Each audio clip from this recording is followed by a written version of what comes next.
Welcome back. Let's get you inspired on this Tuesday morning. Passion with purpose leads to possibility for all people. That line certainly rings true for 9-time South African surfing champion and businesswoman and all-round wonderful human being, Roxy Davis, who's also the founder of the Roxy Davis Foundation, MPO, and the South African para team national coach now as well. And she joins us to chat about her latest project, namely getting ready for the upcoming World Para Surf Championships in California, in the USA. Roxy, welcome. Thank you. We love you. We love you for everything that you do, everything that you represent, and this brave new step forward into this new role. This is a voluntary position. This is something that you've chosen to take on board yourself. It's kind of a calling. I think you didn't really have a choice with this one, but how good does it feel now that this is all in motion? It really was the natural next steps for us, because what we realized is our athletes who are coming through our kind of foundational grassroots program are really wanting to compete and starting to enter these competitions and then made the national team. So it's been, a natural progression that's been quite exciting and quite daunting. But I think we're ready. It's got to come as some massive validation, because ultimately this is why you're doing it. And I know it's very individual in terms of your focus is very much on the people, but you're still trying to grow the sector, grow the sport, create that framework so that athletes do have a tier to climb or a ladder to climb.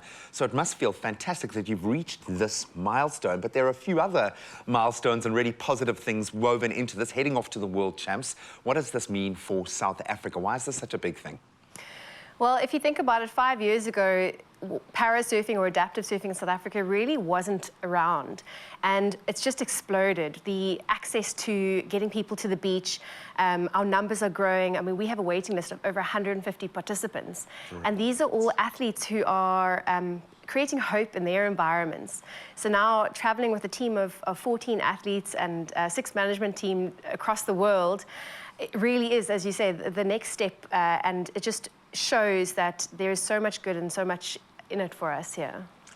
The difference in those individuals' lives, I think the watchword for me over the last 3 years has been representation. People need to see themselves represented in that magical space. And it doesn't get much bigger than a World Championships where you get to prove yourself against the best. I'm getting goosebumps, against the best in the world, but that's beautiful.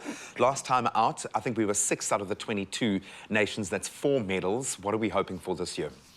Well, unfortunately, last year we actually weren't able to go because of the Omicron virus, and our team were ready. So now they've really had this extra year to prepare. And adding on additional team members this year, we're hoping, we've got a lot of new caps as well. So it's not just about the medals for us. Yes, medals are fantastic. But creating this opportunity for experience, team cohesion, participation.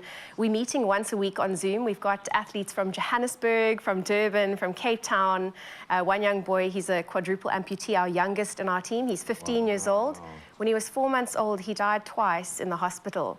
And now, from losing all hope to representing our country at the World Championships. That's called paying your dues. Yes. My word. So our youngest is 15 and our eldest is our team captain, who's 54 years old. I absolutely love this. You talk about the individuals, and I think we cannot forget that these are people living a very challenging life, but it's their life. And I think the second that we play that down and we infantize them, that's not what this is about. It's almost the opposite of that. When people begin to realize what they are actually capable of, what difference does this make in the lives of the surfers? I think this message of, if I can do this, I can do anything. And they've really become, the surfers and the athletes have become the ambassadors to their communities, not just for individuals with disabilities, but those that are able-bodied as well, and saying, you know, family members, friends, schools, communities, the impact is unbelievable, and we can see the changes happening in the environments. So having this young athlete, you know, in wearing the South African blazer has an effect far beyond what we can even begin to comprehend. No, I think generations to come will understand. I know you need support in your mission, so we will keep all of your details up for as long as possible. They're on screen at the moment. You're amazing. I love the fact that you have chosen to make this your life's mission and that everything is falling into place for you as well. So stay strong and all the best of luck when you head off to Cali. But you're not quite done yet. Of course, we need a bit of your calming influence right now. So I'm going to send you off to go and put Kat through some breathing exercises so he can center. And if you're you're writing your matric exams right now, I suggest you take a moment and do some breathing exercises and center yourself with us right now. But all the best to this amazing team. We know that you're going to come back with the medals, yes, but that vital experience.